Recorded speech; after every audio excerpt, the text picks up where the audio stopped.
La Coupe d'Afrique des Nations en Côte d'Ivoire, et pour parler de la rencontre décisive d'aujourd'hui, nous sommes en direct avec Max Soubi, correspondant de Médien TV. Bonsoir Max. Bonsoir. Alors le groupe A joué sa troisième journée aujourd'hui avec notamment la Côte d'Ivoire contre la Guinée équatoriale. Comment analysez-vous cette défaite du pays hôte 4-0 ?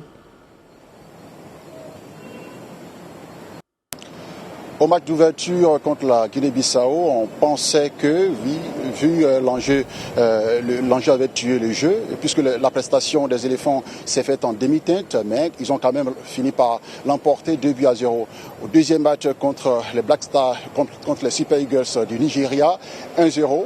Ils ont trébuché, il y avait une prestation très faible. Au troisième match, l'espoir était encore là. Les Ivoiriens se disaient, voilà, à travers seulement une victoire ou encore un match nul contre l'équipe de la Guinée équatoriale, il était possible pour les éléphants d'accéder au huitième de finale. Le score est sans appel, 4-0 pour Guinée équatoriale, un score sans appel, une claque que les éléphants ont reçue. Mais ce qu'il faut savoir, c'est que les éléphants ne sont pas encore éliminés de cette Coupe d'Afrique. Ils ne sont pas encore éliminés de cette 34e édition de la Coupe d'Afrique. Il y a un quatrième match qui se joue, mais pas sur le terrain, avec les calculatrices. Au niveau du ranking, du classement des meilleurs troisièmes, puisque selon les règles pour cette compétition de la Confédération africaine de football, en plus des deux premiers pour qualifier directement, nous avons également les 4 meilleurs troisièmes qui seront repêchés pour rejoindre les autres en huitième de finale. Ainsi, la Côte d'Ivoire, pour l'heure, est en tête de cette liste des 6 pays mieux classés, meilleur troisième de la compétition, suivi de la Namibie, de l'Algérie, de la Zambie, du Ghana et du Cameroun.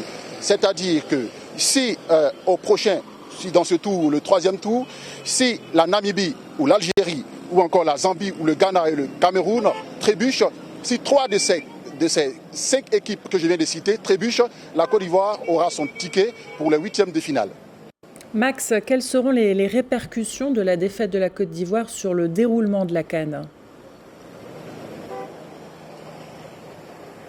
Les répercussions de la Côte d'Ivoire seront peut-être grandes, mais c'est le pays organisateur, mais on attend, sous réserve des autres matchs de la troisième journée, on attend encore pour se prononcer là-dessus.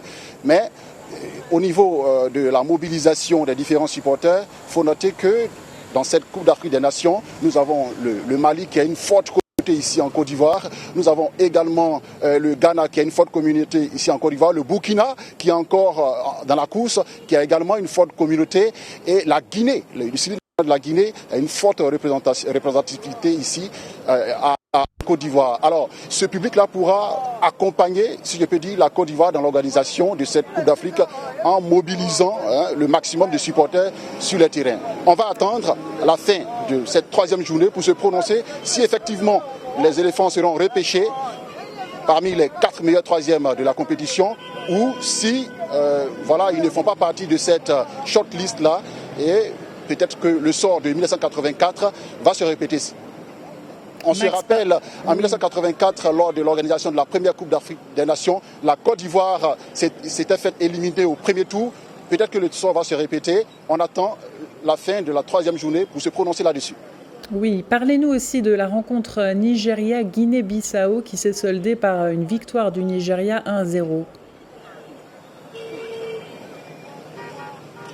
Alors, le Nigeria a assuré le service minimum. Il fallait seulement un match nul aux Super Eagles du Nigeria pour composter les tickets pour les huitièmes de finale. Ils l'ont fait face à une équipe de la Guinée-Bissau qui n'avait rien à gagner et qui était dans un goal average très négatif.